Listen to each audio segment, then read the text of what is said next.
Hello, fellow griever. You have found the Leftover Pieces Suicide Loss Conversations podcast, and I am Melissa, your host. I am with you on this journey because my 21-year-old son, Alex, died by suicide on August 7th of 2016. Since launching this podcast in late 2020, I have followed my heart and expanded the Leftover Pieces to include books and an online community where I host Zoom support groups every week. It is there, in this community, that I lead other parents who have lost a child by suicide from survival toward hope and into healing.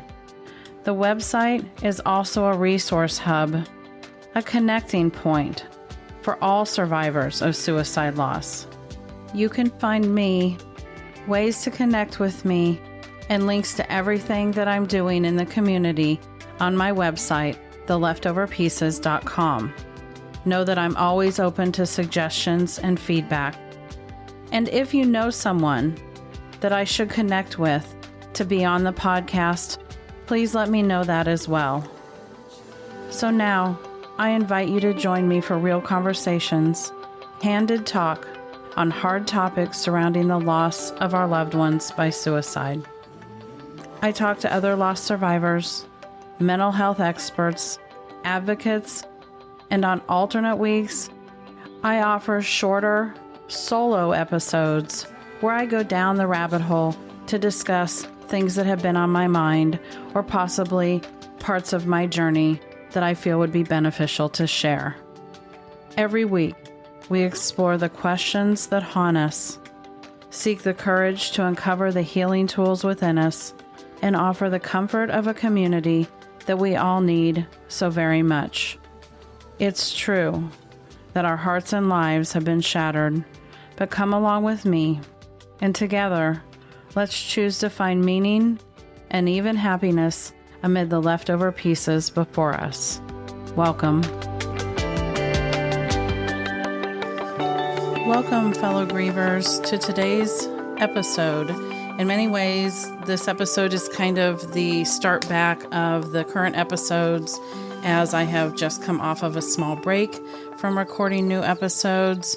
Actually, the first one I've ever taken, and there'll probably be more on that in a Down the Rabbit Hole episode. But today I just want to get straight to talking about today's conversation. And today you're going to hear myself and 4 amazing women. We just finished my first session, or the first round, of the Legacy Project. And it's a project that I've been planning for quite some time. And I sat down with 4 of the 5 ladies recently. One of them was just unable to make it, and so I was able to read part of her excerpt. But what we did was just sat down kind of round table style and talked about their experience with this 13-week project. And at the time that this episode comes out on April 16th, I will be 10 days from starting the second round. And by round, I just mean the second session. It's not a continuum. They're one-time sessions every time I do them. But it's really important to me to be able to share what these ladies have to say, because when they started this project with me about 15 weeks ago, they didn't have something like this to listen to. They signed up kind of on blind faith. They believed in the vision I had and what I wanted to do with this project, and they signed up and were all in. And I'll be honest, anytime you do something the first time, there's obviously an inherent risk, because what if it doesn't turn out the way you hope? What if things are different, or you just didn't think something through well enough? And while I can't say that anytime you do something, it goes off perfectly, what I can say is that while maybe everything didn't happen as I expected, in the end, this project exceeded my expectations. And the fact that these ladies wanted to sit down and talk about their experience told me that maybe it did for them as well. And you're going to get to hear what they say about it in this episode. And I just am humbled by each and every one of them. I have come not only to know them, but I feel like I know their children. And, just to give you a slight background, it's a project where we get together once a week for 13 weeks and we meet for 2 hours every week and over Zoom. And the goal is to write a chapter about the life of your child. And that doesn't mean to write about your child's entire life because, as you can imagine, that can't be done in just one chapter. But it's a project in healing, it's a project in connection, and it's a project for legacy. And so today you're going to hear from Ellen, Aidan's mom. You're going to hear from Nalini, Nick's mom, Crystal, who's Taylor's mom, and Barb, who's Donavon's mom. And we will also read something from Cerita, who's Gages' mom. And alongside of these 5 women, I also wrote a chapter about my son, Alex. And you're going to hear these women talk about their children's light. You're going to hear them talking about things like writing as therapy. Some of them talk about their love of writing, and others talk about how they don't feel like they were a writer at all. And that was one of their scariest parts of going into this. They talk about who their children were and who they are. They talk about the remembrance and awareness pieces of this project. They talk about how their kids are more than statistics and how they want to keep them alive by being present in their memories of their life and not just the moment or the shadows of their death. There's so much to take from this. And the way I formatted this particular episode is you're going to hear me address 6 questions, and I'm going to intermingle those with the women each getting a chance to read a short excerpt from their chapter.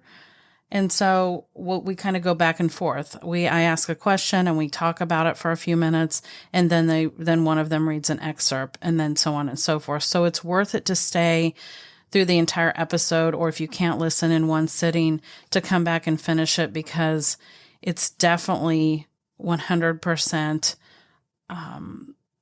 a must listen to all the way through.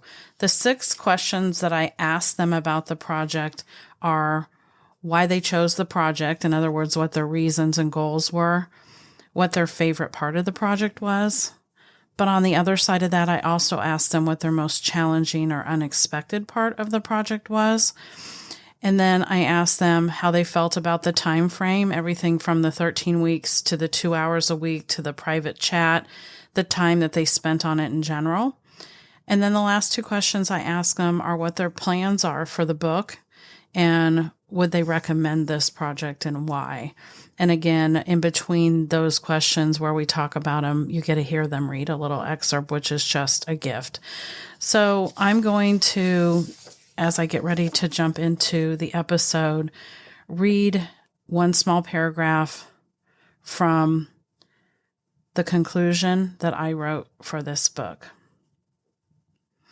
In the years since losing my son Alex, I discovered that moms who have lost their children to suicide have many different needs. Still, 3 of them seem universal. The need for resources to help them navigate this grief journey, a community of connection to other moms who get it, and an ache in their heart to be sure their child is remembered.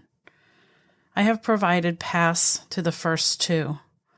This book project now helps with the last piece. And today, you're going to hear us talk about it. Welcome. Hi, welcome, ladies. This is so exciting for me to be doing this episode of the podcast. And looking, I know that everybody listening can't see me, but I'm looking at all these lovely ladies that I have spent all this time with on this project. And it's just really exciting to be able to spend this time talking about it and to be able to share exactly what this project is, what it was for these ladies, and some specifics. We're also going to get to share some little snippets from each of their chapters, which I'm really excited about. So I would like to just start real briefly with everybody going around the room and introducing themselves, and just so that you get to hear their voice. And then I'm going to start out by reading an excerpt from Cerita's chapter, who is the only member of our group that's unable to be here tonight. So we are holding up Cerita and are going to be missing her not being here, but understand that she's not able to be tonight. So Nalini, would you please introduce yourself? And then if you guys would just go around and introduce yourself after that, and then we'll get started. Thank you, Melissa. My name is Nalini. I lost Nicholas at the age of 19 on April 30th, 2021 by suicide. Thanks, Nalini. Hi, my name's Barb, and I lost my 16-year-old son, Donavon, to suicide on November 18th, 2021. Thanks, Barb. Welcome. Hi, everybody. I'm Crystal. I lost my daughter, Taylor, December 22nd, 21. She was 18 and a half. Thanks, Crystal. Thanks, Melissa. My name is Ellen, and I lost my son, Aidan, who was 14 on May 24th of 2021. Thanks. And again, welcome. And Cerita lost her son, Gage, on April 12th of 2021. And so we're going to hold her a little extra special in our heart tonight, as this is the 2-year anniversary at the time we're recording this of the loss of Gage. So we will feel his presence with us tonight as well. And I am going to start off by reading a small excerpt from a couple of different chapters out of Cerita's story in the book. And I'm going to withhold chapter titles. I want that to be a surprise. So I'm not going to read the title of Cerita's chapter here, but I am going to start with her introduction. She says, "Suicide is an unspeakable word, and for the survivors of suicide, it's a nightmarish hell. It's like falling into a deep, hollow hole that buries you in darkness.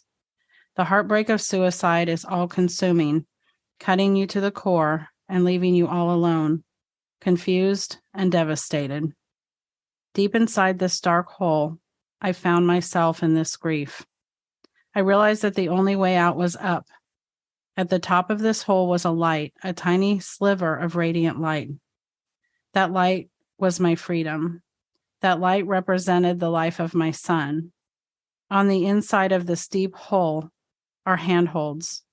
In an effort to pull myself out of this darkness, I grabbed onto the nearest one. Support groups, friends, my children, and my husband, each acting as a grab bar to lift me higher and higher into the light. But at times, the light of my beautiful son's life was too bright, and I stumbled and lost my grip. Every attempt to reach my son plunged me into the darkness of his death. Putting a sliver of his life on paper is my attempt to grab for the light. He was light, a showman, that boy, and he lived, really lived, in the short 17 years he was on the planet." And then Cerita goes on to say, as she wraps up her story, that Gage was and continues to be my teacher. He is teaching me not to take anything for granted. He is teaching me that quality of life is invariably more important than quantity. Though he left us too soon, he has taught me that my legacy is my character, not my accomplishments. He has taught me that love, laughter, and living in the present have a place in this world. He has showed me that leading with my heart is the most important thing I can do. I have reached for him across the veil, and he has answered. I have tried, through my brokenheartedness, to shine a little light into my son's life. I strive to be a better person because he was in my life. I will leave you, my reader, with Gage's words written to me at the end. Mama, where do I even start? I can't thank you enough for all you've done for me, for the simple shit to the big shit. I love you so effing much. I just want you to know you did everything right. I want you, when I am gone, not to blame yourself for any of this, and to remember who I was and who I am. You've been nothing but a perfect role model, and I can't help but love you more every single day. I just want you to know I love you so effing much. So much. I love you to the moon and back. I love you so much, Mama. I love you so fucking much.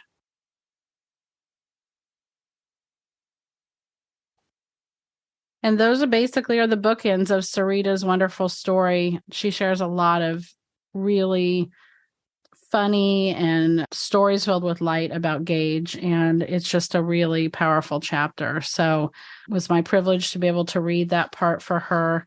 And I want to go to you ladies now and just have you take turns, and you can go in the order that you went before if that makes it easier. So let's talk about why this project, why you chose it, what your goals were, your reasons, your hopes, whatever was going through your head when you reached out about this project. And just make sure as a marker, ladies, to tell everybody who they're listening to when you start talking. So this is Nalini, Nicholas's mom. And one of the major reasons I chose to do this project, which I was drawn to, was after Nicholas passed, I wanted people to know who Nick was or is. And I wanted him to be remembered for the beautiful and amazing soul that lived a short 19 years of his life here in the physical form. And I was grateful for the opportunity to have this happen at the right time to allow me to share my story. Thanks, Nalini. I love hearing that. This is good for me. This is really good. I love hearing this part of it from you guys on the other side of this. I know we had conversations prior to everybody signing up. This is a big thing to invest in. And when I say that, I mean of yourself. This is a big thing. And so we do talk beforehand, but now we've been in the trenches together. And so to hear what you're thinking on the other side of this is really nice for me. So thanks for sharing that. Barb. Thanks, Melissa. This is Barb, Donavon's mom. And I was interested in this project because I feel like there's still such a big stigma around suicide. And it's important for us to get out there that these people are not just statistics. They're not just a number. And they were so much more than how they died. So I feel for me, it was a remembrance thing for myself, but it's also part of an awareness project. Thanks. Crystal. Hey, Crystal, Taylor's mom. I think I was immediately drawn to this from the aspect of healing. Losing Taylor was my worst fear, and it left such a hole. I didn't think I was ever going to find myself again. I think I was just coming out of what is it that you did from growth to grief? Is that right? Mm-hmm. Did I say that right? Mm-hmm. And I didn't expect to jump into another project, and I absolutely hate writing, but the concept of leaving a legacy, I feel like I'd failed Taylor in so many ways. I loved the idea of leaving something that just highlighted how wonderful of a person that she was. And when we had our discussion, if I got an added bonus of having some scab or patch put over the big hole in my heart, I thought that might be nice. So. Great. Thanks for sharing that, Crystal. Ellen. Hi, this is Ellen. I'm Aidan's mom. And unlike Crystal, I actually enjoy writing and had found it to be a huge part of my healing process, encouraged by a counselor, to take up writing as a way to remember my son and keep him alive in my life. He was such a big presence. That gaping hole was really hard to fill. And so writing was one of the ways that I chose to fill that. I chose the project because there were really complicated circumstances that preceded Aidan's death. And there were a lot of really hard negative things that we had to address from community, from lots of different sources. And I needed to find my way out of that hole of negativity and remember that although that was at the end, there was so much of his life that was positive. And it was important to put myself back in that positive space too, because you can't heal when you stay in the negative place. I agree. You can't. Thanks for sharing that, Ellen. Now I'd like to go to Crystal to ask her to read a small section of Taylor's chapter to us. If you would, we would love you to do that. Hi, Crystal again, Taylor's mom, and I'd like to share some bookends from my chapter. Tater Tot. That's what we called her for short. From when she was small, Taylor was magnanimous and larger than life from the moment she entered this world. Tater was the girl who loved more than her heart could bear, cared more about helping others, and definitely more about cheering people on than winning. Also, headstrong from an early age, she might have even put her hand on the burner 3 times before being convinced it was hot. Yes, literally. The world was absolutely blessed with this multi-talented, incredibly intelligent young lady named Taylor. My Tay. Not many people her age could say that they have participated and excelled in gymnastics, ballet, Muay Thai boxing, cheerleading, cross country, track, soccer, music, speech, and art. She was never afraid to stand up for the oppressed. She was always ahead of her time with styles. She was the epitome of a super cool trendsetter. Art and creativity were both a blessing and a gift for her. My Taylor. She was so fiercely protective of those closest to her. She always made everyone feel warm and welcome, and you could not help but have the time of your life when you were around her. And I believe, no wait, I know, she only blessed us and everyone who knew her. In her short 18 and a half years, she just may have lived larger than most do in 100. She will never, ever, ever forget you or your magic toes. Fly high, my amazing, sweet, spunky daughter, Taylor. Mama loves you. Thank you. No, thank you. That was awesome, Crystal. And, I've read all of these stories, obviously, in their completion, and I can't wait until the people listening are able to order a copy of the book and read the whole story. So thanks for sharing that little sample. The next thing I'd like to talk about, ladies, is your favorite part of the project. We're going to go with favorite first. What would you say your favorite part of the project was, Nalini? So that's a good question. And after thinking about it, one of the best parts for me was I was able to talk to Nick's friends and some of his close family members, his cousins, and the stories and the memories that they shared just was amazing to know in such a short period of time how much he touched these people's lives and how he's going to be greatly missed, but also gave me an insight to a Nick that I didn't know, that I got to know, which I really enjoyed that part, and it brought so much comfort to me. So thank you. Love hearing that.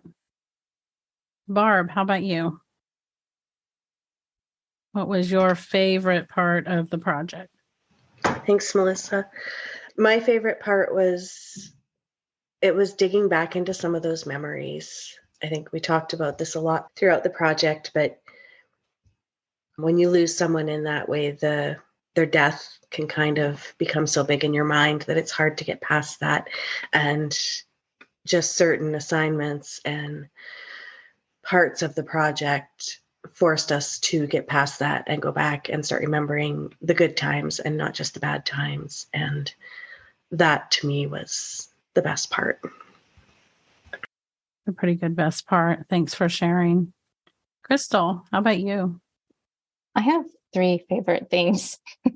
So I loved the assignment you gave of asking her friends to share stories. I really enjoyed hearing all of the stories from her friends. I loved connecting with you, amazing women, the deep connection we shared and getting to learn about all of your kids. There just aren't enough words to express that favorite part. And then I'll echo what Barb said. Taylor having borderline personality disorder, the last few years of her life were really, really hard. So this project really had me focusing entirely on the good stuff. And that was so nice because, like you'd said several times during this project, I got to see her as the little kid, because they'll always be our baby. So thank you for this. Oh, thank you for sharing her with me. Thanks. Ellen, can't wait to hear your favorite or favorites, as the case may be. Well, I have to echo what the other lady said. Again, this is Ellen, Aidan's mom. And Aidan was so young when he passed that it's been complicated to stay connected to his friends, because suicide's it's a difficult topic. And so it's not something that everybody's families even are comfortable talking about. And so to keep him at the forefront of their minds, people have different maybe feelings about that. So I wasn't sure about the response I would get from his friends. And I was overwhelmed with positive second stories. And I was so grateful that, like Nalini, there are parts of him that I didn't know, but most of it was like, yes, these people, even as young as they were, really knew him too. And that made me feel good. So that was one of my favorite parts, again, was the stories. As strange as this may sound, I appreciated the me time. Grieving is hard work. And while still having a job and parenting other children and trying to be supportive to your spouse, it gave me permission to take the time that I needed to do some of the hard things that were important to my grieving process. It was like, oh, this is homework, I have to do it. But it's also been an important part of my journey. So I appreciated that kind of permission to grieve, for lack of a better term. So Thank you. Thanks. No, thank you. Thanks for sharing that. You guys continue to just amaze me. So I really appreciate everything that you're sharing. And I have to echo a lot of what you guys said too, because even for me, I heard stories. We're going to be at 7 years this August, which is just still hard for me to even say out loud.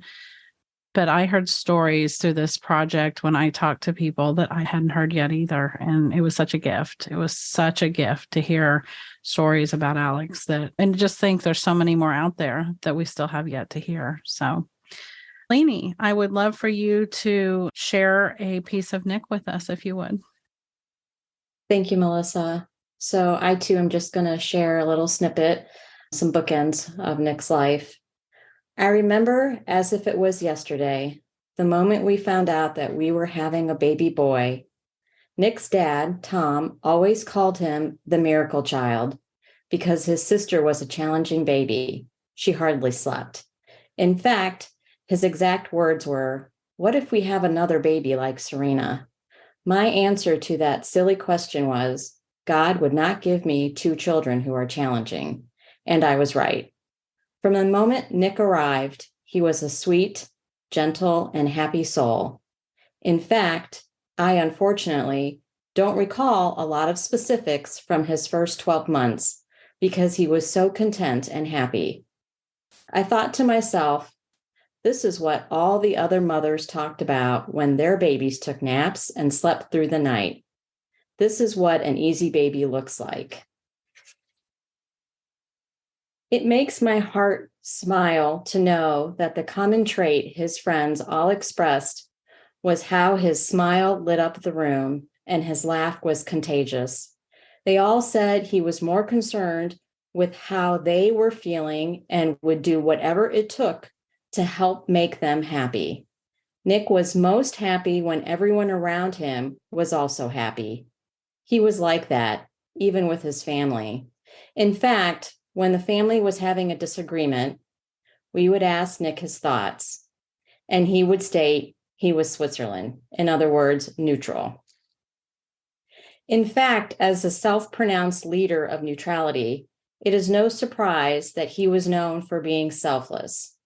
His friends shared with me that if, as a group, they wanted to do something and it was something other than what Nick was thinking, he would never complain about it. After all, he just always wanted what was best for everyone. His friends unanimously stated that Nick had all the qualities you could desire in a best friend. He was kind, funny, humble, selfless, happy, and loyal. They said he was the type of person you only meet so many times in your life, that everyone should get to experience that close friendship. And you have to cherish your time with them. And when that time is cut short, this makes that loss all the more profound. Thank you for letting me share him. Thank you for sharing him. So it just leaves me wanting to hear more. So I now would like to ask you guys what your most challenging or unexpected part of this project was. Nalini, I'll let you lead us off again. So there were a couple challenging parts for myself. Like Crystal, I'm not really a writer, so getting started was really hard. But Melissa, you were great with giving us the right prompts to get us moving along. The biggest obstacle I had was trying to go to find the pictures. I'm not as tech savvy, so some of them were on the phone. Some of his pictures were stored somewhere. I wasn't the mom who had all the book pictures in one of those books. So that was hard physically, but it was also really hard emotionally because it just reminded me how he's not here and how he has left a huge hole in our hearts and in this family. So those were probably the most difficult periods for me doing this project. Yeah. There were definitely tough parts, some of which I anticipated and some of which none of us probably did. So, I often say hard things are hard, and this is no exception. I didn't put it out there, I think, as come do an easy project and you might do easy healing along the way, because it's not a thing. So unmistakably, there were hard parts, but I'm glad to hear of the growth that came from it. Barb, how about you? Any unexpected or more challenging parts that you want to share? So for me, the first really challenging part was an assignment where you told us to find all of our kids' school pictures and lay them out by year and kind of make a timeline. And I'm not even sure why, but I laid them all out. I taped each one to a piece of paper because I was going to try to remember stories and write stories on each piece of paper in each year. And it was heart-wrenching looking at those pictures and those years. And I think it was probably the first time where I really looked back year over year and could start to see the times when the light started to go out of his eyes. And that was the hardest part for me during the project. I know Crystal and I talked a few times coming towards the end of the project. That was really challenging as well, just coming towards the end and it almost felt like it felt when I was trying to write his eulogy. Like you're trying to put your child's whole life into a box or onto a piece of paper. And it was coming to the end of it was almost like a reminder that this is all we get. We don't get any more. So those would be my most difficult challenges during this project. Thanks for sharing those. I appreciate it a lot. Crystal, how about you? Yeah, other than the writing part of it, because I suck at writing. No, you don't. I have to say, one of the biggest challenges I found at first was the fear of failing her. That was probably the greatest challenge I had in the beginning. But again, Melissa, you're brilliant. You really did your research. You put a lot of thought and work. Kudos to you, because you really, I think we all felt that. And you really did a great job at empowering us and making us feel like you're not going to let us fail, that you're going to hold our hand through this. So I think a big unexpected part, really unexpected part, is I really just did not think it would be so hard for this project to come to an end. Like Barb had said, I brought up to her 2 weeks before it ended that I felt like I was going into depression again because I didn't want it to end. And we brought it up. And again, I guess you knew that was going to happen because you were prepared for that too. But it hurt. I didn't write Taylor's eulogy, didn't have the strength, but it still hurts and it's still hard that we're not meeting every Wednesday. And I don't have assignments, not saying that I want assignments, but again, kind of like Barb had said, it just really sucks that we don't get any more stories. I know when you said this project started that this probably won't be our last chapter. And I want to write more. So those were probably my biggest challenges and unexpected occurrences throughout this. So Thank you for sharing that, Crystal. And as I get ready to lead into the teacher of the group, assignments aren't always a bad word. We need them to learn and to grow. I don't think I'm too much of a taskmaster in those assignments, though. I think I was at least forgiving as I would expect someone to be for me in this situation. So that's what guides me. And I'll be honest, Alex guides me. I let Alex guide me an awful lot. And I just trust in the process. And I couldn't have been more blessed with the group of ladies that I got to do this with. So you guys made it, well, I mean, you made it hard a little bit once in a while. But that was the hardest part for me, was feeling like I was going to let you guys down, right? Because this was the first go round of this project for me. And I addressed that in the book. I address it in a couple of parts in the beginning and in the conclusion that I wrote for this book. And that you guys took such a chance at doing this project because all you had was my vision. This is what I want this project to be, but you didn't have any living proof, any evidence of what it would look like. There were no previous projects to look at like this. And so that was my biggest challenge, and was letting you down. And probably the most unexpected thing was that there wasn't going to be any way to, because you guys weren't going to fail me. And it just became really clear that we were just going to lock arms and figure this out. And I couldn't be more happy at how it turned out. So I appreciate that. So now I am going to lead into the teacher, and she doesn't get to say that the assignments were the worst part. I'm joking. You can say whatever. What were your most unexpected or challenging parts of the project, Ellen? Well, thanks, Melissa, Ellen, Aidan's mom. I first of all have to say, I have to acknowledge the double whammy you had, because I think all of us felt like we just didn't want to fail our child. And so what a lot of pressure on you to feel like you don't want to fail your child, and you also don't want to fail this group of moms. So I think that's worth acknowledging, is that that's a lot of pressure. And so I think you passed that with flying colors. So, but I do think it's also serendipitous that this group of women came together.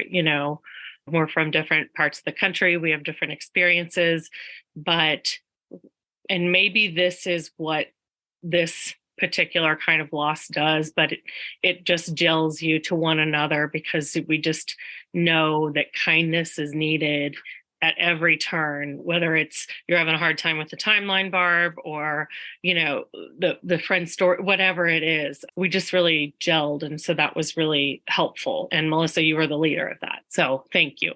So before I wanted to acknowledge that before I talk about the hard parts, because you had the hardest job. My anticipated hardest part was how to capture my son in a chapter. I knew that was going to be hard because they're a life. They're not words on a page. And so to try and squash that 3D person down into a 2D story was really hard for me, because not only did I not want to fail him, but I don't want to fail my family who loves him also. And I wouldn't do it justice that when they read it, they're like, oh yeah, that's him, So that was hard for me. I hope I got it right. You all have been wonderful about giving feedback along the way. So that has been helpful. Another hard part was the pictures. Pictures have been hard for me since he died anyway, that we don't get any more pictures. And we have all these beautiful family pictures and of all the things and places and all of that. And I have family pictures since he died, because how do you take a picture with someone missing? And so to go through those pictures, that was hard, because it was a reminder of that. Not that we can't find beauty in our life going forward, not that we can't continue to take family pictures, but he will always be missing from those. So that's a stark reality when you look back. So that was hard for me. It was hard for me too. Yeah. And sometimes the ones you're most familiar with aren't the hard ones. It's that surprise picture that pops up that you either haven't seen Definitely. forever or somebody shares one with you that you've never seen. Yeah. Mm-hmm. Yeah. Thanks for sharing that. So now we get to go to Barb, and she's going to give us a wonderful little flash of Donavon from her story. So I'm going to start with my opening paragraph. Help, Donavon yelled at the neighbors as he ran down the street. Help me. This was only his second time out jogging with me, and it was clear that Donavon was not going to be my long-term running buddy. Our first time out, I had taken him to the track and endured his disbelief that people would run in circles for fun. Why do people do this? This is so boring. I had thought running in the neighborhood might be more interesting for him, but all it did was give him a larger audience. And skipping to the middle, I'm just going to read a small part about him. That hair, so thick and so much of it. When he was younger, I could keep it manageable with short haircuts and one faux hawk phase. But as he became more independent, he always wanted it longer, with a swoop. The swoop was important. Over the years, that swoop would be bleached and colored many times in many different colors. He was so particular about his hair that when he would find a hairdresser he liked, that was the only one allowed to touch it. And if they left, it was torturous trying to find a new one for him. I used to joke that if we were in the finding a new hairdresser phase, Donavon's hair would have to be so long he was walking into walls because he couldn't see them before he would agree to schedule a cut. I am joking, yes, but I do believe it was the truth at least once. He was loyal to his hairdressers, but even more so to his friends. He could be blunt when he felt someone was behaving inappropriately or saying something they shouldn't, even if it was a friend. But his loyalty was strong, and even if he called you out on something, Donavon never judged a person based on one action. Everyone was entitled to a second or third chance, and everyone was allowed to make mistakes. He saw people for what they truly were inside, and had a remarkable ability to get them to see it as well. Thank you for letting me share that piece of Donavon. Thank you for sharing it. Like I said, it catches me off guard almost when you guys are done, because I'm ready to hear more. So thanks for that.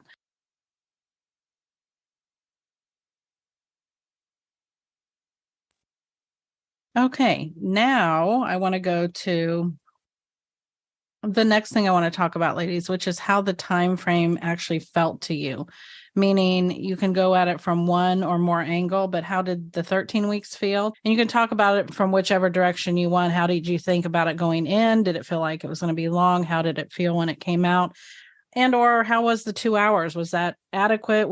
Did you feel like that was good a week? And then even the fact that you had time to chat with each other privately in Messenger. So your time in general that you spent in the project, how did that feel, Nalini? So when I first found out that the program was 13 weeks, I was like, oh my gosh, that's a long time, especially since I'm not a writer. But once that first week and second week kind of got off, I realized, oh, I don't know if 13 weeks is going to be enough time because I'm having trouble getting started. I felt the time period went by actually faster than I anticipated, especially once we hit like week 4 and 5, and we were really starting to get into the muck of it or the grit of it, whatever you want to call it. It definitely felt like I was really like feeling like I was almost going to be like, oh no, am I going to finish this on time, trying to fit the part of him that I wanted to fit in the chapter. I felt that the time period that we met each week was a good time period. I know, in fact, I think sometimes we almost went over because we were building such connections with each other. And I was so enjoying hearing the stories of these wonderful, beautiful souls, getting to know them, getting to hear the funny stories, realizing that, gosh, our kids were very similar in many different ways. I actually thought it was good. I hate to say it, like everybody else, especially Crystal, to see it have end was difficult. I don't know. I'm like, okay, can we write another chapter or can we figure out what else we can write together? Because the support network, I wanted to do this after Nick passed. This was one of my dreams, and Melissa made it come true to do something like this to honor my son. And I'm just the help that I got from all of you. And I have to piggyback on Ellen that Melissa, you were, I don't even have enough words to express the authenticity, your compassion, your kindness, your gentleness, especially with a person like myself who really didn't know how I was going to do this. I'm proud of the small piece of Nick that I'm going to get to share with the world. And that time period was a good time period. But like I said, it's hard to believe that time period is already over. So thank you. You're welcome. That was a good way to frame it. And ma'am, all I did was give you guys a space to show up and maybe a hand to hold, but you guys did the work. You guys did the heavy lifting here. So it was just my privilege to get to be a part of it. And I mean that from the bottom of my heart. You guys did the work. It's just a gift to me to be able to do this and to have it come together the way it did. I'm trying my best, y'all, to keep myself together in this because this is hard for me too, to have this project with these ladies come to, I don't even want to say to an end because it's not an end, I think. And I'll probably talk about that a little bit more in my conclusion, but this is just the beginning of some, I think, lifelong relationships and connections that you guys have built and skills and things that you have acquired and some new grief muscles that you got to work out along the way. So thanks for that, Nalini. Barb, how did the time frame feel to you? The time frame, I think, was great. I feel the same as Nalini feels. Like at the beginning, I felt like, oh, this is a long commitment. And then after the first couple of weeks, it was like, I am never going to be able to actually finish this. And towards the end, it felt right. Like if it had been longer, I just would have procrastinated longer because that's a special skill I have. But no, the time frame was perfect. Good. I'm glad it worked out. I actually put a lot of thought into the time frame. So sometimes there's a lot of deep breaths along the way for me. So yeah. Crystal, how about you? Melissa, I think everything was just beautiful. You're like Mary Poppins, practically perfect in every way.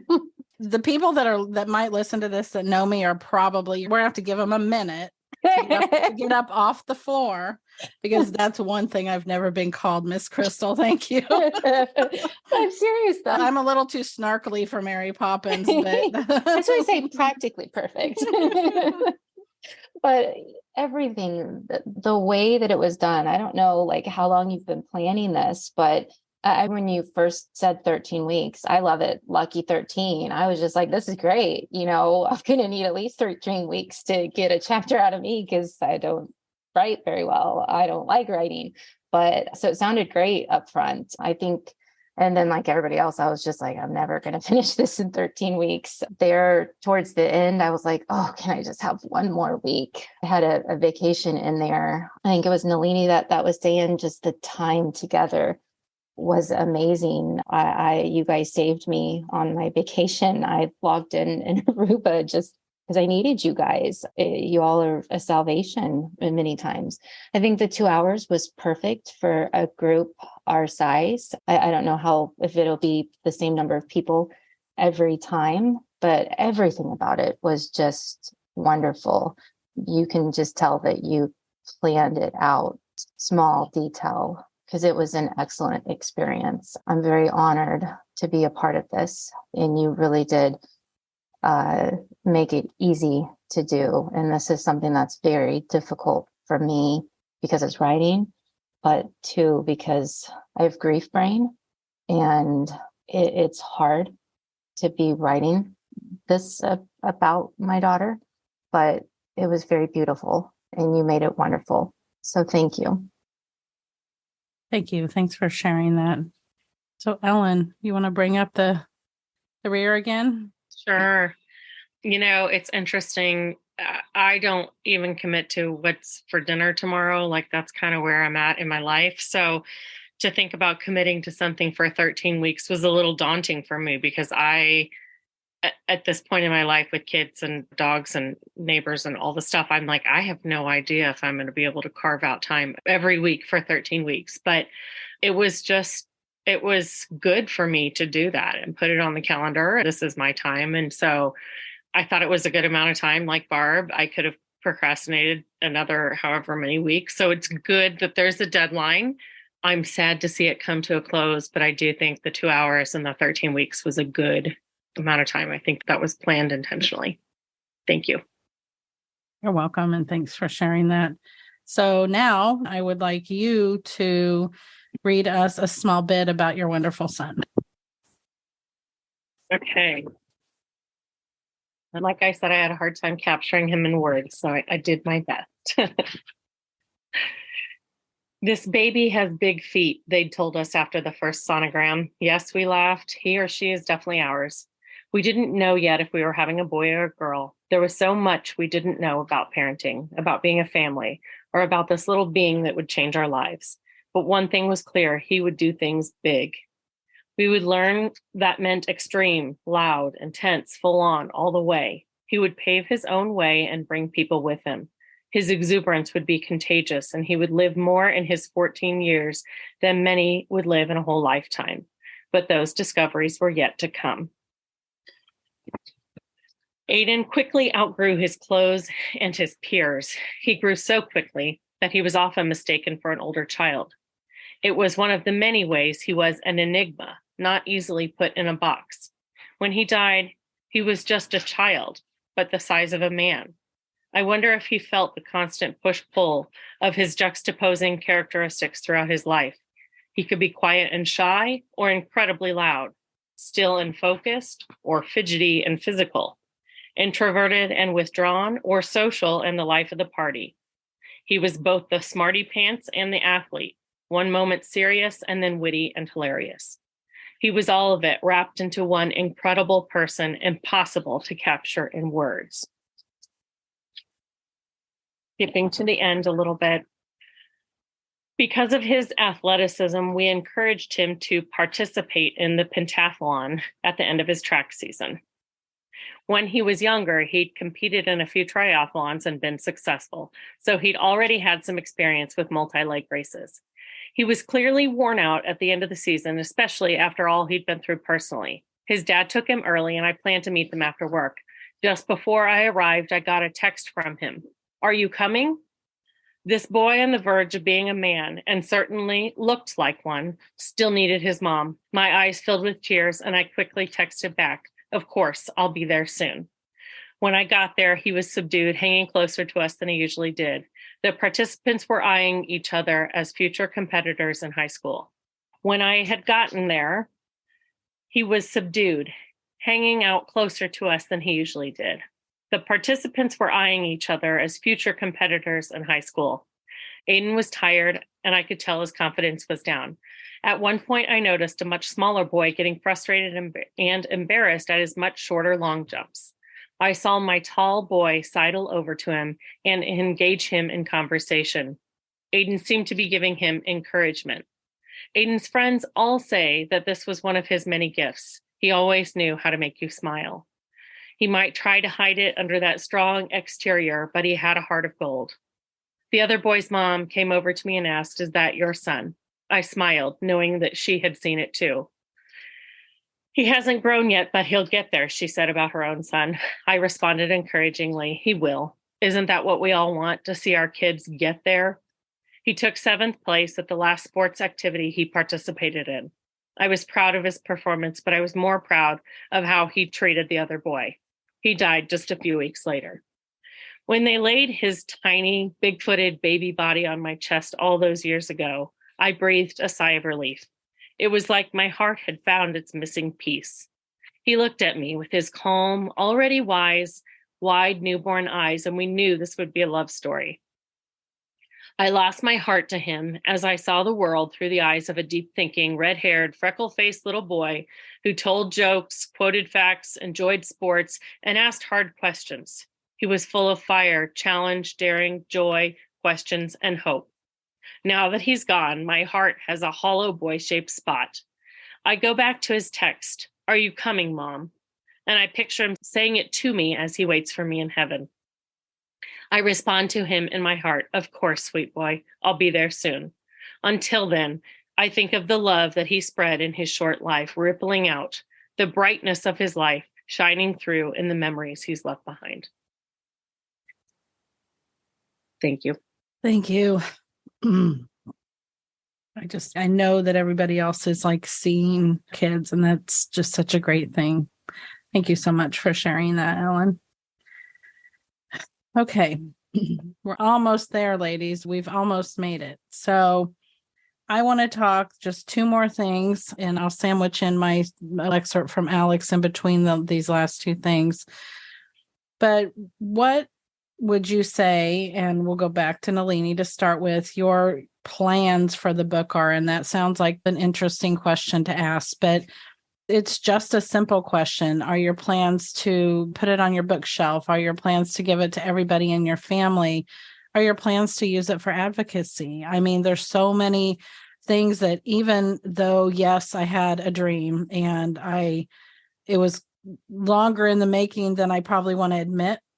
And yet, if I hadn't made myself, I could have drawn this out. If I didn't have my own accountability group, I could have drawn it out forever in the fear of starting something. And I know the main thought was how to create a piece for legacy, right? And in that, have some healing for us moms. But I have seen so much more possibility since we started this project. And so that's kind of where this question and part of the conversation comes from, is I would like to know what you guys think your plans might be for the book. And there's no right or wrong answer. Nalini? So initially, when I started this project, my plan was just to share it with the family, maybe some of his close friends. And I still plan to do that. But I do think that this book can be helpful to so many people, to young adults or young children who are struggling. It can give them a source of hope and a source of idea of children or young adults who are no longer here and how their lives mattered. I also hope to share it with the support group that I'm in, and unfortunately, with new grievers that come along, to give them some idea of what maybe they can do to help themselves with healing, and to give them just some initial comfort in the beginning. This book, there are just so many things, as you mentioned, that can be done with it. And I see it providing so much comfort and education and getting help with people, getting rid of the stigma with the suicide, which is one of the things I hope for as well. And for a little bit of Nicholas to be left behind in this world. Thanks for that, Nalini. Barb. For me, I feel the book was it was for myself. It was more of a healing activity. I expect that friends and family will probably buy some, and the same with friends and family of the other kids in the book. And then everybody's going to read everybody's stories. And to me, that's an advocacy that brings some advocacy to it. Again, just showing that these kids were so much more than how they died, and that they were people and they're loved. And then there's the legacy part of it. We all want our kids to be remembered. We all want to leave something behind of them, because they can't anymore. So we're doing it for them. And this was a good way to do that. Thanks, Barb. Crystal. So initially, it was just to be like a legacy for friends and family, and just something to keep and pass down generations to generations. But going through this and the healing and connecting with all of you ladies and learning about your children, I feel like there's a fire in me. I want to make this a New York Times bestseller. Don't know if that's possible, but I want to share it with the world. Our kids are amazing kids. And yeah, whether it's from an advocacy standpoint, I want their awesome personalities to be shown and known out there. I can't wait to read the rest of your all stories. I'm so excited to hear more. So thank you. Thank you. Ellen. I am hoping this is a jumping off point for me to continue telling my son's story. I hope that it encourages me to continue writing about him, because I think there's a lot more to tell. And I can gather from all of your kids too. I think we could all continue writing forever about all of them, because they lived such big lives. So that's one of my goals. As an educator, I think I have a unique opportunity also to share the book with colleagues or schools. I think we're in a really challenging time with mental health in the world. And I use that term broadly, because that can mean lots of different things. Some people have chronic mental health. My son had situational depression based on circumstances, but people are struggling in the world. And I think it's easy for us to forget that, because a lot of people put forth a good face. But these kids were all people, and we're all the mothers behind them. And if we can keep reminding people of that, I think it pulls that curtain away a little bit, where people think that this is someone else's problem, because we're all just normal moms doing the best we can. This is not somebody else's problem. So I'm hoping to share it in a way that helps people think through how their interactions with others are important. We have been campaigning about being brave enough to be kind on Aidan's behalf. And I think that when you read these stories, all of these children were people that could have benefited probably from different outreaches from different places. So if we can reach those places that could be those outreaches, I will call this a huge success. Yeah, I agree. So many possibilities. And like I said, some that I hadn't even really dreamt into being until we were in the midst of the project. So yeah, even myself, ways that I feel like we can shine their light and make a difference. Yeah. I think it's really huge. So I'm going to share an excerpt of my story about Alex because there are 5 ladies, and let's not forget Cerita that couldn't be with us this evening. But so my story, Alex's story made number 6, and I'm just going to read a couple of paragraphs towards the end, but just to pick up right where I started in this place. Alex spent 5 of his last 6 weeks on Earth at home with us. During this time, we vacationed to see my brother in Montana. I often wonder if it's because they are all of the last memories we have of Alex wrapped into one short time, or if it's just because everything you did with him was memorable. Still, that trip and all the memories are seared in my heart and my mind like hieroglyphics to be discovered long after I'm gone. There are so many things that stand out from that trip. Alex perched on top of one of my brother's giant horses, looking a lot like a city fish in country water.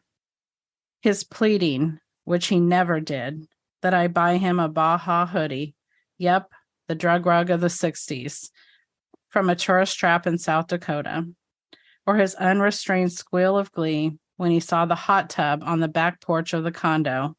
It was like he was 12, not 21. Every minute we are here at the condo, I am going to be in that hot tub, Mom. I laughed. He was so refreshingly happy at the simplest things. And true to form, he was in it a lot. To be fair, the Beartooth Mountains had a beautiful view, and the skies were clear and blue as the day was long. He would go get a beer, climb in, and take his computer, much to my cringing dismay, and perch it right on the side of the hot tub so he could play his music. And he would sit peacefully, happy. One of the songs he played over and over that trip was Israel Kamakau Vivo Ole's ukulele-backed Somewhere Over the Rainbow. That one still gets me, and I listen to it often to feel close to him. We played that song as the walk-in at his memorial, and also for our private viewing. I had him wearing that damn Baja hoodie, and underneath it, his worn-in, very well-loved sriracha tee. I think he would have approved.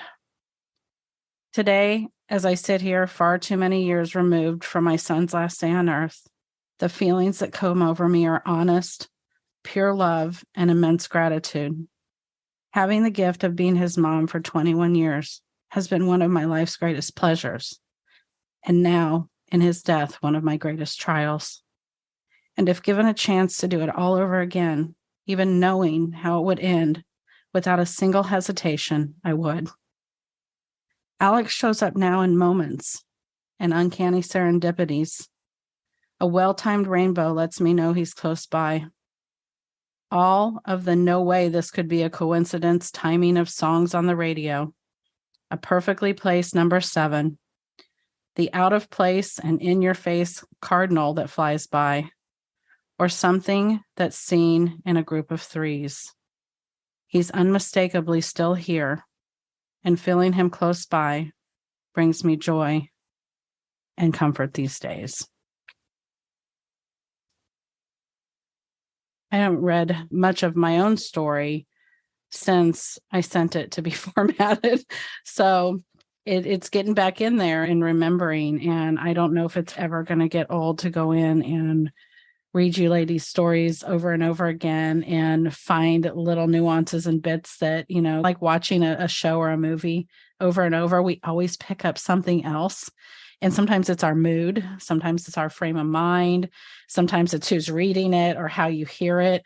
But I think the same thing can happen with these stories because I've heard bits of all of your stories and the whole stories, all of those things. And I'm still hearing little different things, even listening to you read today. So I love that part.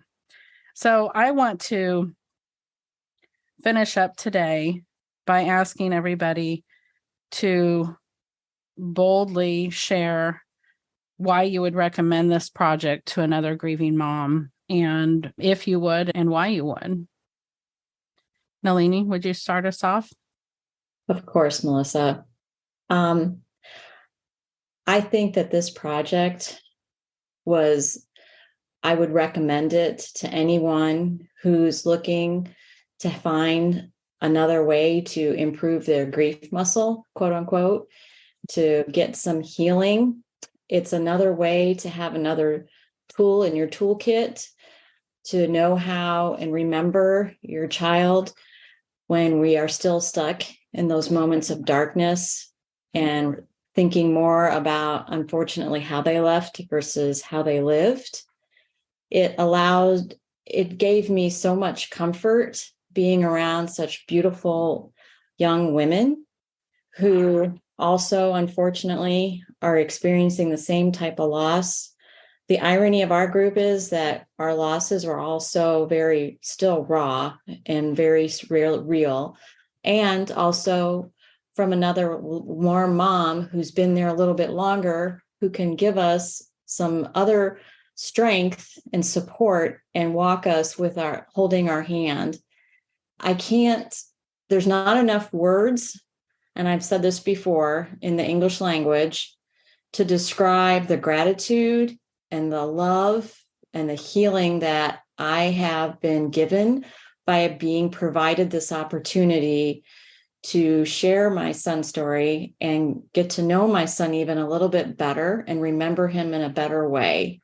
So I would strongly recommend it to anyone who's looking for community, support, healing, figuring out how to get through the grief journey. I got all of those things and much more from it.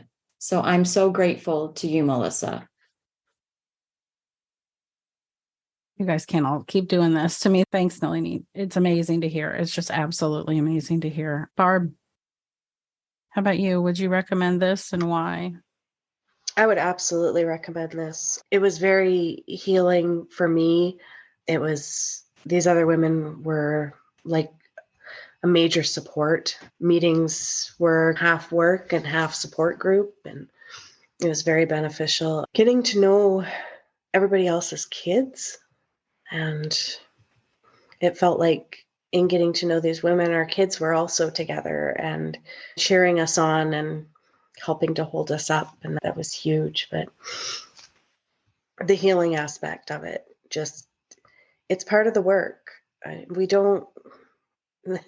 Time doesn't heal everything, and if we wait for time to heal this for us, we're going to be waiting forever. So you have to do the work, and this for me was part of it. Thanks, Melissa. Yeah, thank you, Barb. Crystal.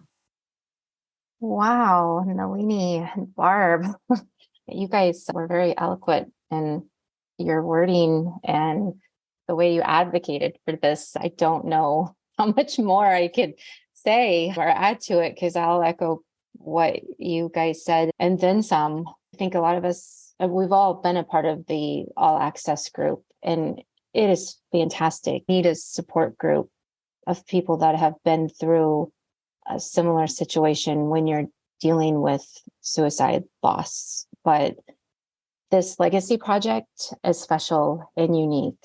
It provides a connection, a healing, a bond, therapy that you don't get through talk therapy. So I am so grateful I found this. I can say that I wish I would have found it sooner, but I don't know that I would have been in the right headspace. I think the timing of waiting at least a year was good, at least for me. So I can't recommend it enough. And everything like Nalini said about what you did, there aren't enough words. I talk about this all day long. I talk about you guys all day long. If any of my friends ever met any of you guys, oh, you're that Barbara, or that Nalini, or that Melissa, or that Ellen. Oh, I've heard enough about you. I know you. So thank you guys. Thank you for letting me be a part of your lives. And anybody listening, I encourage you guys to be a part of this, because it will help heal some wounds as much as they can be. Thanks, Crystal. Ellen.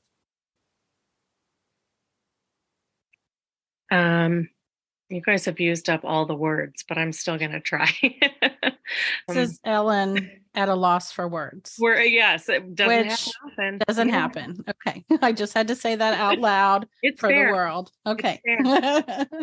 There was the joke about the assignments and not liking those as a teacher, but I think those assignments were necessary for me on that healing journey of doing the work like Barb talked about. And so this provides a structure for us to do that work, which I'm so grateful for, because somebody once said that doing grief work is like pouring alcohol on the wound. It hurts really bad, but it's part of the process of healing. And I think that's what some of those assignments were, though. They were hard, but they helped provide healing. I also want to say that as mothers who lost children tragically, suddenly, I have yet to meet a mother who's lost a child that doesn't have regrets, and who's lost a child in this way. And so you might regret, I wish I'd done, I wish I'd said, I wish I'd tried. But I don't think there will ever be a mother who takes part in telling their child's legacy that will say, I regret telling that story. So it's a way to do something there. I don't see how there's a downside, I guess is what I'm saying. That's a backwards way of saying, why wouldn't you? But I think that there are babies and we want their stories to be told, and you'll never regret that. So thank you, all of you, for helping me do that, because it was hard and I needed your hands to hold mine as we went through the process. Thank you. Well, Ellen just did it. She just wrapped us up, guys. That was a great, we'll just call you the closer, Ellen. I'm not often at a loss for words. I've podcast for over 100 episodes now. There's a lot of words out there, but you guys have rendered me fairly speechless at the end of this. I couldn't be more humbled, more grateful, more surprised in some ways. And I mean that in all the good ways. There's so much, and there's just not enough words for me to express how I feel about this. And I can't, if I said it one time, I'll just keep saying it. This was just such a gift to me. And it was hard for me too. And that's okay. Right? So I thank you. I love you. And I know that we'll all talk soon, ladies. Thank you so much. Wow. That was quite an episode. And if you listened all the way through and you're still with me, give me just 2 more minutes to wrap this up. But I don't want to start with anything else but to say first how very grateful I am to know these ladies, to have had the chance to work with them, to know they're amazing children. I just feel like I know their kids. And I am humbled by their strength and their bravery, and couldn't be more proud of what we have accomplished together. The book will be out on Amazon in the next few weeks. You can look to see it show up on my website, but I will also be putting it out on social media. And I will also send out an email at the time that it's out, because I think that any of us that have lost a child to suicide or that have been affected by it are going to want to read this book and these amazing stories that these women have told about their children. But the last thing I want to say is that if you're listening to this at the time of its airing on April 16th or somewhere around that time, the next session starts April 26th. So from the time of the airing of this, it's only 10 days. And I think that listening to this podcast and these ladies is going to stir up more interest in the project. I, at the beginning, honestly wasn't even sure whether the project was going to be ongoing, because even though I had really high hopes, until you've done something, you don't always know if it's going to turn out the way that you'd hoped it did. And like I think you heard, it surpassed my expectations, so I can't possibly consider not continuing to do it at this point. And so the next session is scheduled for April 26th.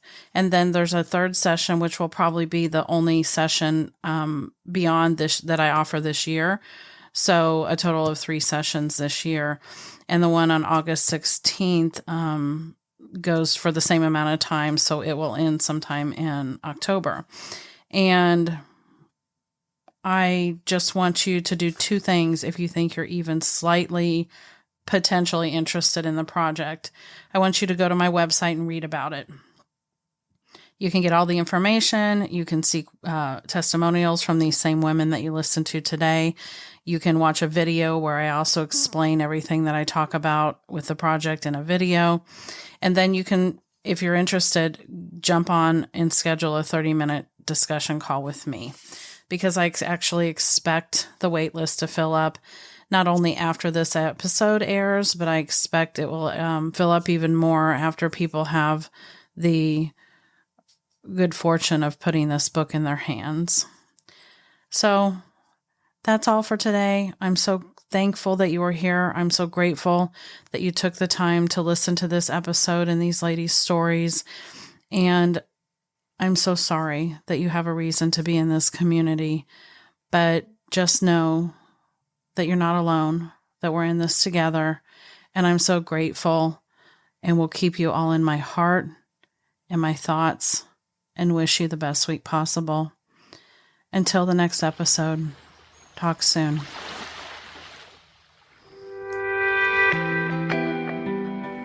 Grievers, it is my hope that from today you will take that which serves you and simply leave the rest. I would love to connect with you, and the best way to do that is to start out on my website, where the first thing you'll find is a video recorded message from me.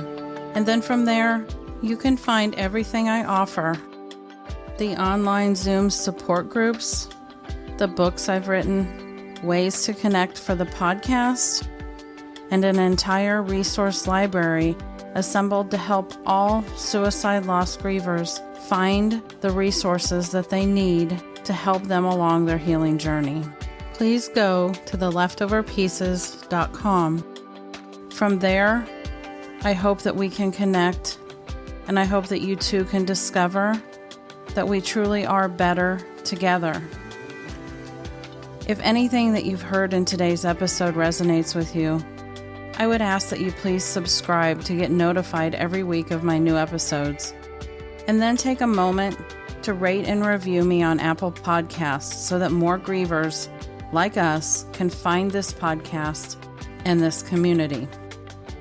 It is from my own experience of finding myself sitting amid the leftover pieces of my own shattered heart that I can tell you that while it seems impossible in the early days, it is possible to put those pieces back together and be okay again.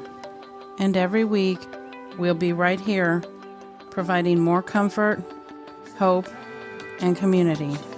So until next week, I'll sign off today with some words from one of my Alex's favorites, Peter Pan. Never say goodbye, because goodbye means going away, and going away means forgetting. Grievers, no one here's forgetting. Talk soon.